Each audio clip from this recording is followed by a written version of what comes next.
Program Makan Bergizi Gratis, MBG, yang dilaksanakan oleh Badan Gizi Nasional, BGN, akan tetap berjalan selama masa libur sekolah pada Desember 2025 hingga awal Januari 2026. Meski demikian, Kapoksi Komisi 9 Fraksi PAN DPR, Asyabul Kahfi, menegaskan bahwa kelanjutan program MBG di masa libur harus didasarkan pada persetujuan orang tua. Asyabul mengungkapkan bahwa program ini tidak hanya boleh dilanjutkan untuk mengejar target atau serapan program semata, tetapi harus benar-benar berbasis pada kebutuhan siswa dan mendapatkan izin serta persetujuan dari orang tua masing-masing. Menurut Asyabul, jika BGN memutuskan untuk melanjutkan program MBG selama libur sekolah, ada sejumlah hal yang harus diperhatikan dengan cermat.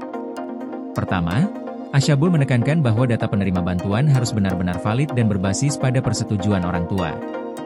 Hal ini penting agar penyaluran makanan bergizi dapat berjalan tepat sasaran. Ia juga mengingatkan agar pihak yang bertanggung jawab dalam penyaluran makanan, seperti pihak sekolah atau petugas distribusi, harus jelas. Penyerahan makanan harus dilakukan dengan mematuhi jadwal yang telah ditentukan, siapa yang mengambil makanan di sekolah, siapa yang perlu diantar ke rumah, dan siapa yang bertanggung jawab atas pengiriman tersebut.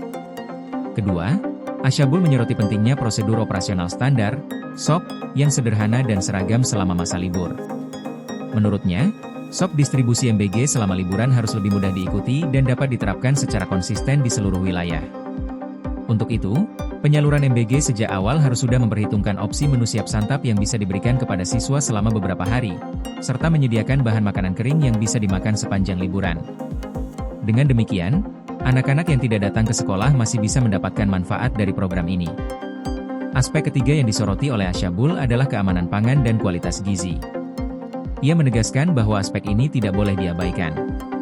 Makanan yang diberikan kepada siswa harus tetap aman, bergizi, dan sesuai dengan standar yang telah ditetapkan oleh BGN.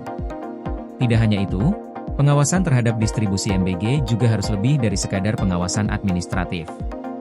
Harus ada sistem pelacakan yang jelas mengenai siapa yang menerima makanan, kapan, dan di mana pengambilannya dilakukan.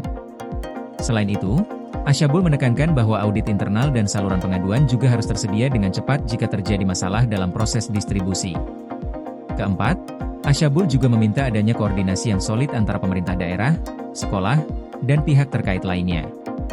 Data siswa dan titik layanan distribusi ada di tingkat daerah, sehingga penting bagi pihak daerah untuk bekerja sama dengan sekolah dalam hal pelaksanaan program ini. Koordinasi yang baik akan memastikan distribusi berjalan lancar dan tepat sasaran. Di sisi lain, komunikasi publik juga harus jelas. Orang tua perlu diberi informasi yang cukup mengenai jadwal distribusi, mekanisme pengambilan atau pengantaran makanan, jenis makanan yang diterima, dan kemana mereka bisa mengajukan keluhan jika ada masalah. Hal ini penting untuk memastikan bahwa orang tua tidak kebingungan atau merasa tidak dilibatkan dalam proses. Namun, tidak semua anggota Dewan setuju dengan kelanjutan program MBG selama libur sekolah. Kapoksi Nasdem di Komisi 9 DPR, Irma Suryani, mengkritik keputusan untuk tetap menjalankan MBG di masa libur sekolah. Ia merasa pesimistis bahwa banyak anak yang akan mau datang ke sekolah hanya untuk mengambil makanan satu porsi, apalagi jika jarak rumah mereka jauh dari sekolah. Irma juga mengungkapkan kekhawatirannya mengenai efektivitas program ini jika dilaksanakan di tengah libur panjang, karena banyak orang tua mungkin akan memilih untuk tidak mengirimkan anak-anak mereka ke sekolah. Meski demikian, Irma tidak sepenuhnya menentang kelanjutan program MBG. Ia mengatakan bahwa jika BGN merasa yakin dapat menjalankan program ini dengan baik tanpa menimbulkan masalah, maka ia tidak keberatan jika program tersebut tetap dilanjutkan. Namun, ia menekankan perlunya evaluasi lebih mendalam terhadap pelaksanaan MBG selama masa libur sekolah, agar program tersebut benar-benar tepat sasaran dan tidak membebani siswa atau orang tua. Sementara itu, Kepala BGN, Dadan Hindayana, menjelaskan bahwa BGN telah menyiapkan sejumlah alternatif untuk penyaluran MBG selama libur sekolah. Program ini tetap akan berjalan untuk ibu hamil, ibu menyusui, dan anak balita seperti biasa, tanpa ada perubahan.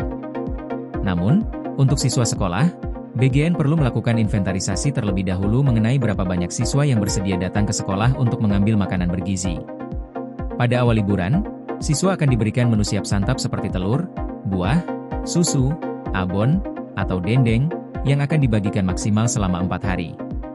Setelah itu, bagi siswa yang tidak datang ke sekolah, BGN berencana untuk mengimplementasikan sistem pengantaran makanan ke rumah atau memberikan opsi pengambilan makanan di lokasi tertentu yang mudah diakses. Dadan juga menambahkan bahwa pihaknya sedang merancang sistem delivery untuk sisa hari libur, guna memastikan bahwa setiap siswa yang membutuhkan tetap mendapatkan makanan bergizi. Koordinasi PLN dengan TNGL jelang Hari Kesaktian Pancasila, listrik terbangun, alam tetap lestari.